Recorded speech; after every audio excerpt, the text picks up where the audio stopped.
મંદિરે સાવરકુંડલાથી સત્તાધાર સુધી યોજાનારી પદયાત્રાના આયોજન અંગે બેઠક યોજાઈ।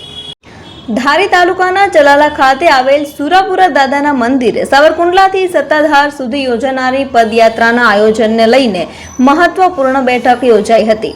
બેઠકમાં યાત્રાના સફળ આયોજન માટે રૂટ, યાત્રાળુઓની સુવિધા, ભોજન, આરોગ્ય સેવા સહિતના વિવિધ મુદ્દાઓ પર વિસ્તૃત રીતે ચર્ચા કરવામાં આવી હતી।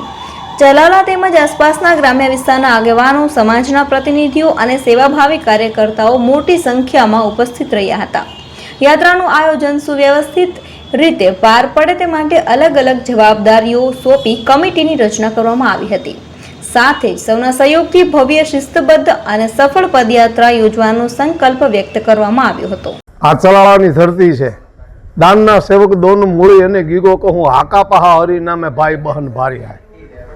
દાન મહારાજનો પંજો આપા ગીગા એ ઉપર પીડ્યો ત્યારે પીર થયા નવખંડમાં જેમની ધજા ફડાકા મારે છે એ અલખ યાત્રાનું આજ બહોળું સરસ મજાનું જીવરાજ દાદાના સાનિધ્યમાં ચલાળા માળવિયા પરિવારના સાનિધ્યની માલિપા સરસ મજાનું આયોજન હતું। બહોળી સંખ્યામાં દરેક સમાજના વ્યક્તિઓ આજે અહીં મળ્યા હતા।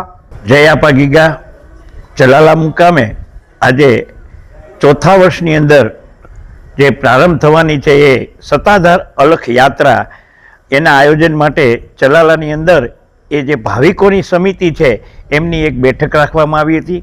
આ બેઠકની અંદર તમામ જ્ઞાતિના, તમામ વર્ણના બધા વ્યક્તિઓ હાજર હતા અને આ બેઠકનું મુખ્ય પરિણામ એ હતું કે સરસ મજાનું ભોજન હતું અને સાથે સાથે 13/9/2026ના રોજ આ યાત્રા સાવરકુંડલા મુકામેથી સત્તાધાર સુધી આ યાત્રા બાઇક યાત્રા જશે। તો આ બાઇક યાત્રાની અંદર 3 વર્ષથી તો ભાવિકો જોડાય છે। આ વખતે વધુને વધુ ભાવિકો આ યાત્રામાં ભાવ સાથે જોડાય તેવી સૌને જય આપા ગીગા।